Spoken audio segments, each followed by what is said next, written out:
How much King? Brown 45! Brown 45! Hot, hot, hot, hot, hot, hot! You are listening to Any Given Sunday, Australia.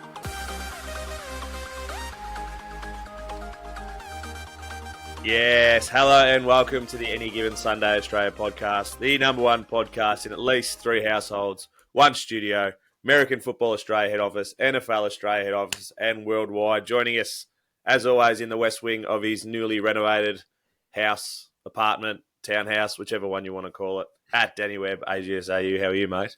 I think a flag's on the field for that. I just had a false start. 10-yard penalty, get me back. Apologies if that actually went live. Nah, we like it. It just shows how real the show is. And to be fair, the question I was going to ask is very relevant. It was, do you actually know how much King Henry weighs? Well, they put him in at 250 pounds. What does that come across as? I reckon it's 100. It's at least 2.2 pounds. So what? 130? Something like that? 113. 113, and he's 6'2" or something like that. So he's a big boy. That is the question, or what we're starting with about week 4. Huge day yesterday. We don't need it. We'll just tick it off now. Your Birds got humbled, and my Packers lost when they should have won. That's all we really need to talk about that. We will actually touch on your Packers later. Oh, gross. But the first thing we're going to talk about is King Henry. And I love the fact that I put a multi on yesterday, had him for 50-plus rushing yards, 87 rushing yards the very first play. The two-headed dragon that is Henry and Lamar is absolutely starting to click. And it's looking quite scary for the rest of the competition, mate. Yes, as we were saying to kick off the show, 250 pounds, like 113 kilos. He reached 21.29 miles, which is 34 kilometers on that 87-yard play. That's a Coke machine with legs running at 34 kilometers an hour.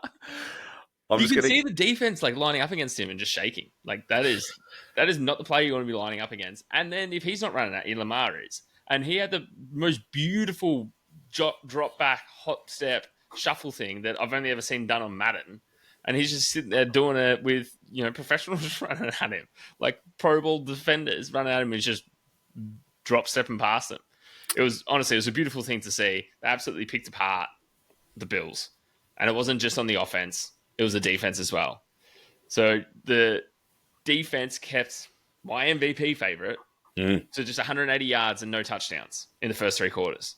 He couldn't even get a pass.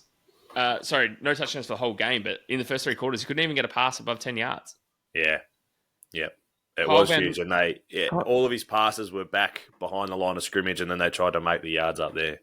Yeah, and then Kyle Van Noy strip sacked him in the third quarter as well.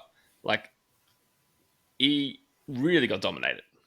And that was, watching that live, they were really worried about, if you remember, was it last season, the season before, when he had that elbow injury, when he got strip sacked? Could have been Kyle Van Noy, who knows? And I can't remember the name of the tendon in your elbow, but he was out for that, 6 weeks.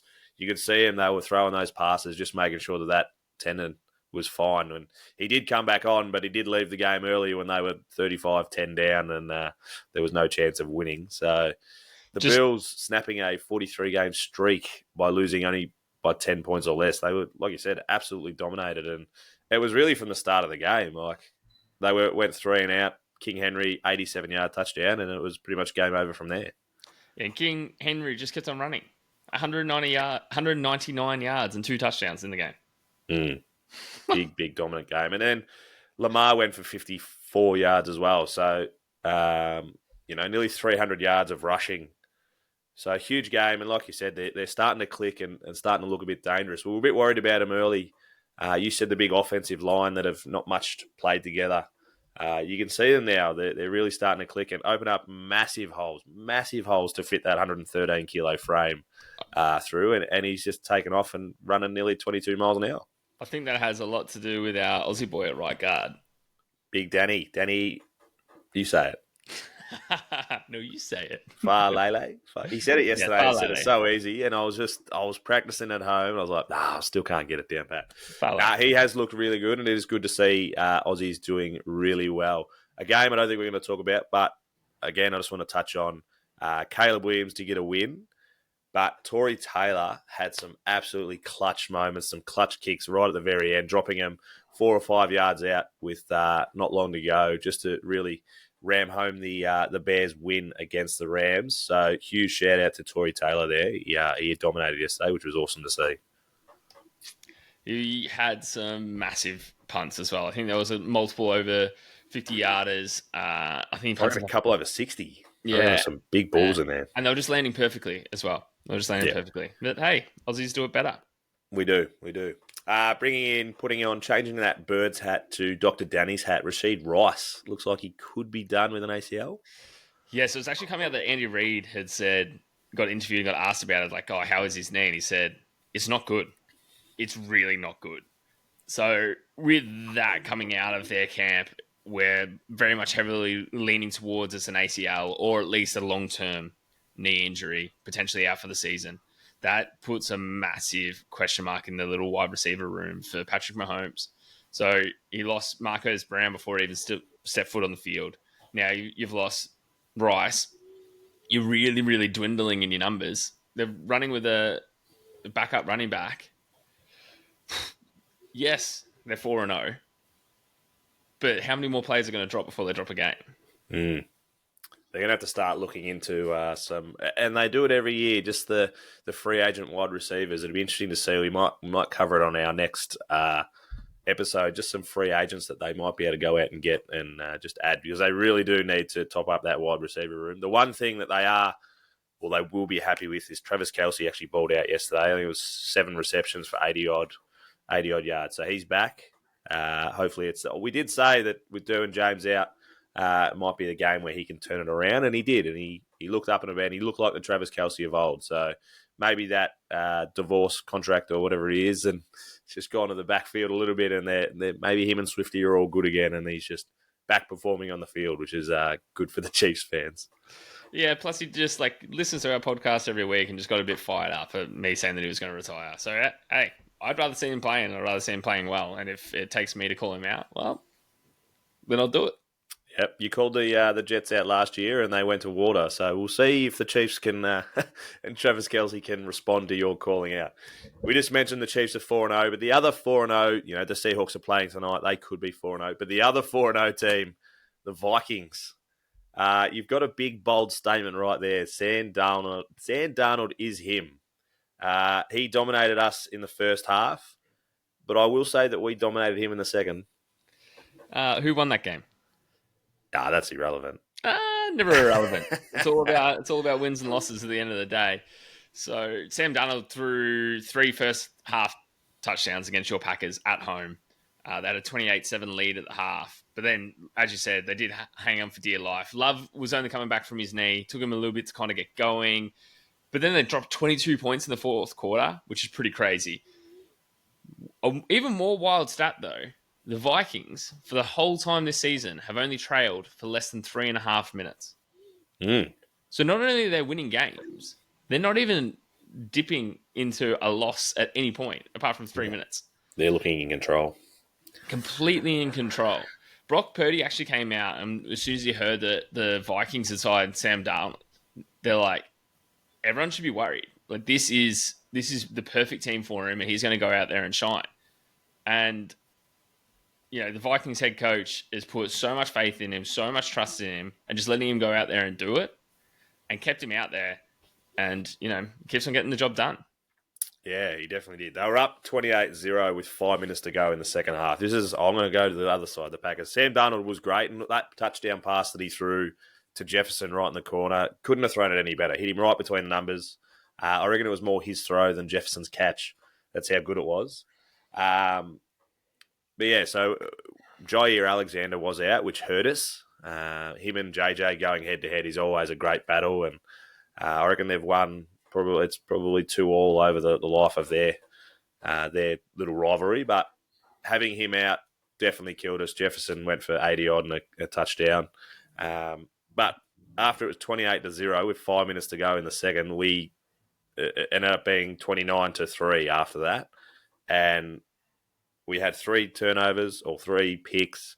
a fumble. Like it just wasn't our day, especially early. But to hang on and come back and lose by 2, and we had 2 missed field goals. Like it was just everything was going against us. Like you said, Jordan Love wasn't quite himself in the first half, but then went for nearly 400 yards in total. So I'm not too devastated. Like it is a shit loss. You hate losing to. He also threw for 4 touchdowns, which is a career high for him. Yeah, so it's not the end of the world. Would have liked to get the win against the Vikings, and good on Aaron Jones, like coming back, and he didn't get that touchdown that we thought he might have, but huge win for him coming back. Him and Robert Tonyan as well. Everyone's kind of forgotten about him, Big Bobby. He was my favourite tight end at one point. Coming back into Lambeau and getting the W is big for them, but Packers will bounce back, and Jordan Love is still looking like Jordan Love. So a couple of those spirals he threw and touchdowns that he passed, I was still pretty happy. Did you hear your Packers barking at Aaron Jones at the end of the game? Barking at him? Yeah, they were like, you didn't get to do your Lambeau leap. You didn't get to do your Lambeau leap because he kept on saying that he's going to go in there and score and do a Lambeau leap in the Vikings uniform. And they were like, you didn't get to do the Lambeau leap. And he's like, look at the scoreboard. Yeah. We won. We won. They held on. They did win. Good on them. Shout out to them. So they are 4-0, and we're down to possibly 3 if the Seahawks can get the job done, which I could not imagine the money that they were paying to be 4-0, the Vikings. So, yeah, they just keep rolling. We don't know when the bubble's going to burst or if it's going to burst. They could go a whole undefeated season, which would be huge. Most people had them sit to finish last in the division with Sam Darnold coming in. They just weren't necessarily convinced that that was the answer, especially after having someone so consistent like Kirk Cousins. But he's come out there and balled out. Yeah, the Bears will finish last. Yeah, don't have to worry about that. The next and a very interesting story. And when I didn't see the game, but when I saw the score, I was fucking dumbfounded. The team that we've called, I definitely called the worst team in the league. Have got 2 in a row. The Broncos beating the Jets 10-9 in an absolute snooze fest. Should the Jets be worried of a repeat of last year, mate? With the way that the offense performed, yes. They were looking like the 2023 Jets. Rodgers got sacked 5 times. They lost to the Broncos. Rodgers didn't throw a touchdown. It's only the 5th time in his entire career. And how many years has he played for now? 45? Yeah. But it only happened 5 times. And this was one of them. Rodgers also was limping late with a possible left leg injury. So we're screaming like another injury. Is he going to go? And then they had a 50-yard attempt to win the game, field goal attempt, and missed right. It is screaming like they're heading back to that 2023 form. Yeah. And he, threw for 225. It just only scored 9 points against a lackluster team in the Broncos. I'm sure they're not too devastated me saying that about them. Like everyone knows that they're kind of on the bottom end of their build. So huge for them to get the W, but it really stinks. And I know these Jets fans are going to come after you for you saying this, mate, but 2-2 when, everyone thought that Aaron Rodgers coming in is going to be the saviour. It's just not panning out that way so far. No, but like you said, 2-2, there's still plenty of season left. We'll see how they go, see if they can turn it around, but it's time. It is time to turn it around now. Huge injury at the Colts with Richardson going off with it was a hip pointer injury before Joe Flacco stepped in and got the job done. Yeah, I think the assessment's actually come out now that it's like an oblique injury, but related to the hip. I wasn't the doctor in the room for that one. No. But it's good news has come out from the camp. It's saying it's looking like day to day, and he's looking like he's going to suit up next week. So, but Joe Flacco just proving his worth once again, especially against a balling out Pittsburgh Steelers defense to come out and get the job done and just keep the Colts in there. They're 2-2 now, I think. I'm throwing you under the bus there, but just keeping him in and about and a huge win for them. And Steelers would be disappointed, but we, especially on this podcast, we had the Colts up there, especially with the likes of Jonathan Taylor and stuff like that. So it's never good to lose, but not the worst loss that they could have had. No, absolutely not. And they are 2-2, just to confirm with you there. anytime a backup QB has to go in and suit up halfway through a game, I think would be one of the hardest things. So you got to stay so mentally switched on. There's no checking out. Everyone was expecting Anthony Richardson not to really get as injured as he was last year, and he's already been touted as like, this QB's always injured, all this sort of stuff. And all his campers come out and just said it's just football. People get injured. It just is what it is. It's football. It is football. Joe Flacco is the ultimate professional, though, so he was always going to come out and play well. So not surprised there. I've given you a list of teams, mate. We're not going to go through them because there's quite a few lists, but it's pretty much any team that is only one game or less. Of that list, which are you, like, season over? Like, which are you calling done, like done and dusted? So done and dusted. I'll go reverse in this. We'll reverse triage this. So done and dusted. We're talking about Jacksonville going 0-4. With them paying Trevor Lawrence as much as they are, they would have been expecting at least to get a win, if not two, if not three at this point in the season. That is a massive worry. Teams that aren't as big of a worry, which we kind of expected to happen, probably with the Giants, Patriots, and Tennessee, all understandable that they're only got one win or less. Another massive worry, though, we're talking about those Bengals. 1-3 is going to be a long way for them to claw themselves back. They're going to have to sharpen those tiger claws to get themselves out of this hole. Likes of Arizona, what are your thoughts? Because everyone thought they were going to be pushing up into playoff contention, having Marvin Harrison Jr. in there, scored again yesterday. Kyler Murray just not quite turning it on like everyone thought. Well, I think for Arizona, when we had them earlier in the season, we were looking at this schedule. We saw them up against Washington. We're like, it's probably going to go towards Arizona's way. You got Kyler Murray, who's more established. Marvin Harris Jr. is a better wide receiver than anyone that's on the Commanders. You were really realistically looking at them as if that was a win. And we chalked them up as a win for that. And that helps them for this playoff push. Washington are coming out so strong. So strong. That's one thing you got to mention. Last week he said Jaden Daniels 91%. I think he was over the 4-game stretch. He's at 83% completion, which is the first rookie to do since, I think they said Tom Brady. So huge elite company that he's in at the moment.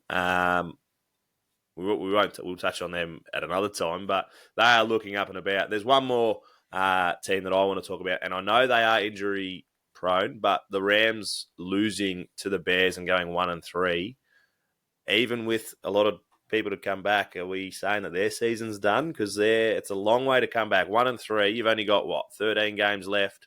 You're probably going to have to win 8 or 9 of them. 100%. But also on that, was that your any given Sunday pick? I know. You are right. I didn't put it in out there in the ethos during the podcast, but I did put it on the socials. Because I did believe that they could come out and win, and they stunk it up, and the Bears got the job done. Yeah, it's hard. It's hard because they are so injury riddled at the moment. If they can get a few of those players back, but they need to stay in it for now is the issue. So these next few couple of games, if they're not chalking up wins and getting back to that 500 mark, they are definitely in trouble. And I wouldn't be surprised if they do bench players then for the rest of the season. And last one I just want to touch on, the Cleveland Browns blow up Brown Stadium. They are done and dusted. Deshaun Watson just cannot seem to string anything together. I wouldn't be surprised if the Browns are going to start trying to find ways to get out of that contract and move on from Deshaun Watson, because the Browns just got humbled by the Raiders, who were missing their 2 best players. Crosby out for 4 weeks and Devontae Adams out for 4 weeks. So best defensive, best offensive player both missing and still being humbled. Not looking good in Cleveland. Absolutely not. And I was never really high on the Browns to start this season. And they're starting pretty much as predicted in my eyes. You are so right. They need to find a way to move on for this Deshaun Watson contract, because it is so much money for someone that's completely underperforming and zero consistency. Yeah, okay, he came out and had a win, had a good week, and then goes back to his same old stinking ways. Yeah, and especially they got Myles Garrett on the other side. Like, they should be winning a lot of games. We have another double-headed Monday Night Football, so we'll quickly touch on both of those games, mate, because it is starting shortly. So we'll quickly run through this and get the episode out so everyone can actually hear what's going to happen in these games. The first game, The 0-3 Titans against the 1-2 Dolphins. The Dolphins favoured by 2.5 points and paying $1.69. Surprisingly, 52% of the money is on Miami. I thought it might have been a little bit more, but realistically, they've got their third stringer starting, so maybe not surprising that it's a bit closer than we thought. Well, with Miami bringing in Tyler Huntley, signing him off the Ravens practice squad, I think that's the best thing they could have done, because old mate Skylar just wasn't working. It was not working for him whatsoever. They couldn't string a drive together to save them. So bringing in Tyler Huntley, which we've seen him when he's been backing up Lamar, essentially a clone of him. Yeah, I think that's going to be actually great for the Dolphins. It'll kind of change their identity a little bit. And if you got someone who can actually hit Tyreek Hill as he's running downhill, sign him. You can't have the best wide receiver in the whole league. Well, one of the best. JJ's giving a pretty good run for his money at the moment. But you can't have one of the best wide receivers in the whole league and not have someone who can pass to him. I agree with the Lamar clone too. He really came in and commanded that offense at the Ravens the last couple of years. He did have a stint at the Browns, I think, before they cut him. Probably shouldn't have, the way they're going. But yeah, I like Tyler Huntley, and we're not going to bet on this game, but if you hear close enough and the game hasn't started yet, which I'm sure it probably almost has, he's good for a couple of rushing yards and does have an arm. So even going forward, you look at him for the rushing and things like that. But on the other side of the field, on his side of the field, I should say, maybe Archain in the backfield, just first game, feed it to your running back and just see how they go. But the last time was a very interesting game as well, where the Dolphins were up 3 minutes to go, 2 touchdowns, and Will Levis was able to 2 touchdowns late and to get over the top of him in the last 3 minutes. So maybe not a foregone conclusion, and Levis have a bit more confidence going down into Miami to possibly get the job done. But who do you see getting the win here, mate? Well, all the pressure's on Will Levis because he needs to get a win this season. He's still 0-3. And going into the Dolphins with a third string quarterback,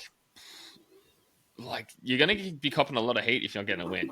But I like Tyler Huntley. I think he's great. I think he's going to be a great fit and a much better QB than what they had in Skylar Thompson. So I'm putting everything on the Dolphins for this.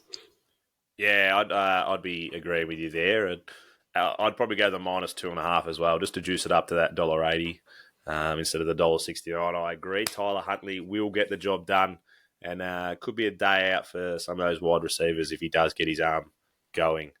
The other game and the better game of the two, the 3-0 Seahawks at the 2-1 Lions. Lions favoured by 4.5, which is probably fair when they're in Detroit. $1.48 favourites, and 61% of the money is on those $1.48 favourites. What are your thoughts, mate? Well, it's super interesting that so much of the money is there because Dan Campbell is actually 0-3 against the Seahawks, and the Seahawks are starting the season undefeated. Are the Lions really going to snap the Seahawks winning streak? Yes, the Lions have looked good in their win, but man, they look shocking in their loss. They kind of turned it around since then. It's looking better. They're still probably not feeding St. Brown enough. I don't think they've fully got their offense locked in the way that they really want to be playing. I don't think they're firing on all cylinders yet. I think the Lions are only going to improve throughout the season, which is great because they started 2-1, and we've all got a soft spot for these Lions because of the Detroit where they've been, how they've got here. They pushed for the getting into the playoffs last season after such a big drought and all that. So I get the hype and where the money is and all of that. I don't think we can count out a 3-0 Seahawks here. 4.5 is too big of a line. I'm not touching it. Yeah, it'll be a good game. I agree with you there. I don't think the Lions have quite hit their straps. They've got St. Brown is their number one by a long way, but Jameson Williams has had a better start to the season. Like you said, they just haven't quite hit St. Brown yet. And on the other side, the Seahawks, Geno Smith's really spread it around. Each week it's been a different receiver that has had the better game. DK Metcalf's probably the only one that's been a bit more consistent, but Smith and Jigba had a big week too. And it was actually Noah Fant, the tight end, who had the most receptions last week. So really spreading it around across all of his receivers, which is a good thing for the Seahawks. And both defensive sides of the ball haven't been that. I reckon they're both the back third in the defense side of things. So it could be a really high scoring game. I don't know what the actual the totals is, but you'd be thinking 45 plus pretty comfortably, I would have thought. We did put a quick multi together for this game. Make sure you find us on Sportsbet at any given Sunday AU podcast. But this bet is on Bet365. It's just a nice cheeky one. DK Metcalf and Amon-Ra St. Brown. I'm going to say that he's going to get his shit going this week. Both of them for 75 plus, rushing and receiving. You're getting $4.25 for that. So it's a big game for those two, but they are both number one wide receivers. I feel like that could hit pretty comfortably. Is 4.5. You said it's too big of a line. Are you going to go the Hawks at plus 4.5 then? What do you see getting the job done? The Lions are really going to have to come out and show out, but the fact that it's in Detroit is probably why the line is where it is. I think the game's going to be tight. I think it's going to be a great game. I think, like as you're saying, it's definitely going to be the better game of the two that are on essentially right now. So yeah, I don't mind. I don't mind the Seahawks at 4.5. I'll probably just take the Lions at the win, though. Yeah, all right. Well, if you're going to go Lions at the win, I'm going to say the Seahawks are going to come out and ball out and get their W. So just to be against you. Well, let's see how we go. Yeah, nice. All right, mate. We'll see you Thursday. It'll be out nice and early Thursday. We'll be all over it. So go enjoy these two games, and we'll speak to you then, mate. Go football.